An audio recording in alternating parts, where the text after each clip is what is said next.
I decided to test my daughter-in-law. Not because I wanted drama, but because my heart had been whispering a question I didn't want answered. If I truly needed them, would they be there? At first it was just little things. Missed phone, calls, excuses about being too busy, smiles that didn't quite reach her eyes, words that seemed sweet but carried the sting of dismissal when no one else noticed. I kept quiet. After all, she was my son's wife. I didn't want to cause trouble or make him choose between us. But deep inside, a shadow of doubt grew heavier each day. So I came up with a plan, small, simple, harmless. A test. I typed a message in the family group chat, fingers trembling slightly as I hit send. My surgery is scheduled for the 15th. It's nothing major. I'll just need someone to drive me home afterward. It wasn't a lie. The surgery was real, though routine. What mattered was not the procedure itself, but their response. The phone buzzed. My son answered first. "Got it, Mom. Don't worry." A short reply, but at least he acknowledged it. My chest loosened just a little. He was busy, yes, but he had seen me. Then her reply appeared, and my stomach dropped. "Sorry, I'll be busy that day. Can't help. Maybe she can find an Uber." I stared at the glowing screen, the words cutting sharper than a knife.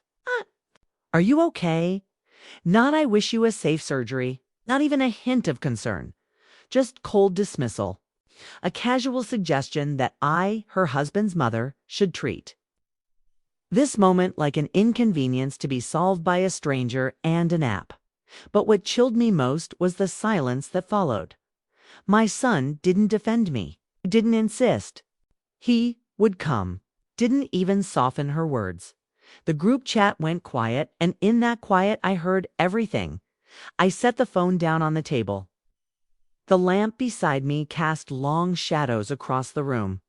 Outside, rain pattered against the window, and in that sound I felt the echo of my own heartache. Had I raised my son only to be pushed aside like this? Had all those nights rocking him to sleep, all those sacrifices, all the years of love, now led me to this? Alone, unwanted, easily dismissed. I couldn't sleep that night. I wandered through the house like a ghost, touching picture frames on the wall, my son's childhood photos, birthdays, graduations. Every smile in those pictures felt like a memory mocking me now. Finally, I sat at my desk, lit only by a dim lamp. I opened my laptop, pretending to busy myself with emails, but my mind was elsewhere. I stared at a blank document for an hour, my hands trembling, before finally whispering aloud to the empty room. What happens when love fades into obligation? What happens when obligation disappears too? My chest tightened as if the walls themselves were closing in. The day of the surgery came. I didn't remind anyone. I didn't beg, didn't send another text. I arranged a hospital car myself. Quiet, efficient, invisible. When the procedure was over, Kai walked out of those sterile white doors, not into the warm embrace of family, but into the back seat of a car driven by a stranger. The driver asked kindly, "Home, ma'am?" And I nodded, unable to speak. Eyes stayed fixed on the rain-streaked window as the city blurred past.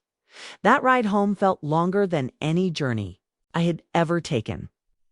A journey not just through streets, but through truth.